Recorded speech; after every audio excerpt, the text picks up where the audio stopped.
बिस्मिल्लाहिर्रहमानिर्रहीम। अस्सलाम वालेकुम नाज़रीन, नदीम मंदियाल आपसे मुखातब हूँ। गुज़श्ता काफ़ी दिनों से अदालत आलिया के तहखाने से ताफ़न की शिकायत की जा रही थी। हर गुजरने वाला नाक पे रुमाल चढ़ाकर गुजरने लगा और फिर धीरे धीरे ये बू काजी और कज़ा के कमरे इंसाफ तक भी जा पहुंची। जब काजी साहब का नाक भी बंद होना शुरू हुआ तो हुक्म किया कि इस बू को भर सूरत तलाश किया जाए। बिलाहर तलाशी बस्यार हुई तो पता चला कि यह बू अदालत के तहखाने में दबी फाइलों से आ रही है।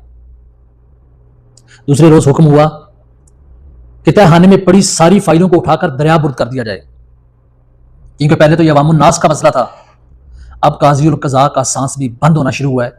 लिहाजा इन फाइलों को बाहर सूरत दरियाबुर्द किया जाए। जिसको जो इंसाफ मिलना था मिल चुका, जिसे ना मिल सका वो अपना हुस्ने इत्फाक समझे। बिलाहर हुक्म को बजा लाते हुए अगले रोज तमाम फाइलों को उठाकर दरियाबुर्द कर दिया गया। जब फाइलें दरियाबुर्द की गई तो अगले रोज पूरा मुल्क ताफन का शिकार हो गया और बिलाहर मुल्क का बादशाह कालरा की बीमारी की जद में आ गया। जब मुल्क का बादशाह जिस पे कालरा ने हमला कर दिया तो काजी और कज़ा एक दफा फिर परेशान हुआ। घबराकर दोबारा अदालत लगा ली और इस्तफसार किया कि यह बदबू या तफन कहां से आ रहा है, एक दफा फिर तलाश किया जाए। जब तफन को फिर तलाश करने लगे तो खबर पड़ी इन फाइलों के अंदर दबी इंसानी लाशों की बू थी। वो लाशें जो कई सालों और कई दहाइयों से इंसाफ की मुंतजर थी, जो इंसाफ को तलाश करते करते मर चुकी थी। अब पूरा मुल्क कलराज़दा हो चुका था। हर जानब इंसानी लाशें बिक चुकी थीं। बादशाह समेत पूरे मुल्क के लोग मर चुके थे।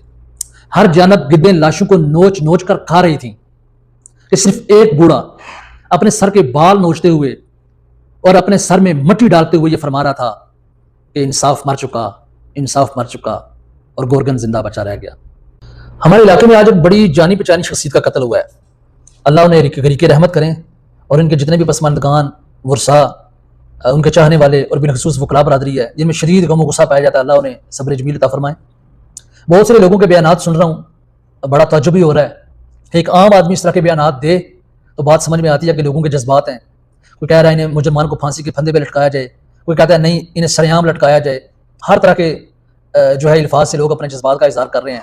लेकिन मुझे ताज्जुब से भी इस बात पे हो रहा है कि वकला बरादरी जो इस कानून की एक एक शिक को समझती है, जिन्होंने दहाइयाँ इन अदालतों के अंदर गुजार दी हैं, वो भी ऐसे मुतालबात कर रहे हैं। मुझे नहीं समझ के हम कुएं से कुत्ता निकालने की बजाय कब तक ऐसी लकीरें पीटेंगे, कब तक सिर्फ बयानात और ताज़ीती रेफरेंस तक इन चीज़ों को महदूद रखेंगे। अदालती बाइकाट करने से क्या होगा, मुजरमान का क्या नुकसान होगा। बल्कि मैं हमेशा यह कहता हूँ कि मैंने कभी किताबी बातें नहीं की, मैं अमली ज़िंदगी की बात करता हूँ।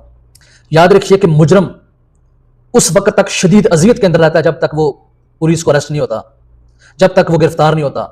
जब तक मुजरम फरार है, मुजरम शदीद अजियत के अंदर है। जब मुजरम गिरफ्तार हो गया तो यही समझिए उसे राहत मिलेगी। ये आपका सिस्टम है। पूरी दुनिया के अंदर ऐसा कहीं सिस्टम नहीं है। पूरी दुनिया के अंदर ये निज़ाम है कि जब तक मुजरम गिरफ्तार नहीं होता तो वो बड़े सुकून में रहता है, जब गिरफ्तार हो जाए तो उसकी ज़िंदगी का सुकून ख़त्म हो जाता है। लेकिन हमारे यहाँ जब तक मुजरम गिरफ्तार नहीं होता वो शदीद अजियत में रहता है, वो घुट घुट कर मरता है।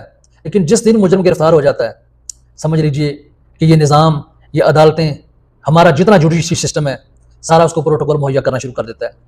फिर कहीं गवाह नहीं मिलते, कहीं तफ्तीशी जो है वो अपनी तफ्तीश में हेरा फेरी कर देता है। बेशुमार पेचीदगियाँ, एक एक शिक पे बात करूँ तो बहुत लंबी हो जाएगी।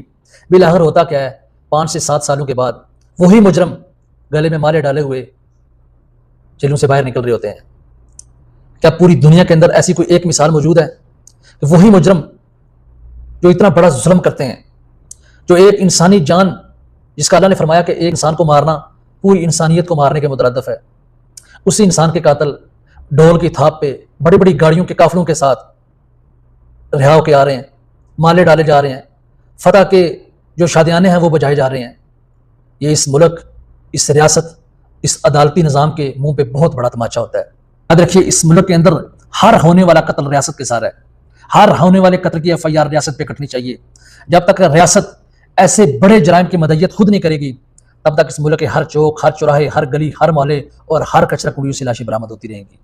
खुदारा ज़बानी जमा हर्ज से बाहर निकलिए। अगर कुछ करना है तो अमली तौर पर करिए, वगरना आज जैसे आप बाकियों के मजम्मती बयान जारी कर रहे हैं, ऐसे ही कल कोई मेरे और आपके भी मजम्मती बयान जारी कर रहा होगा।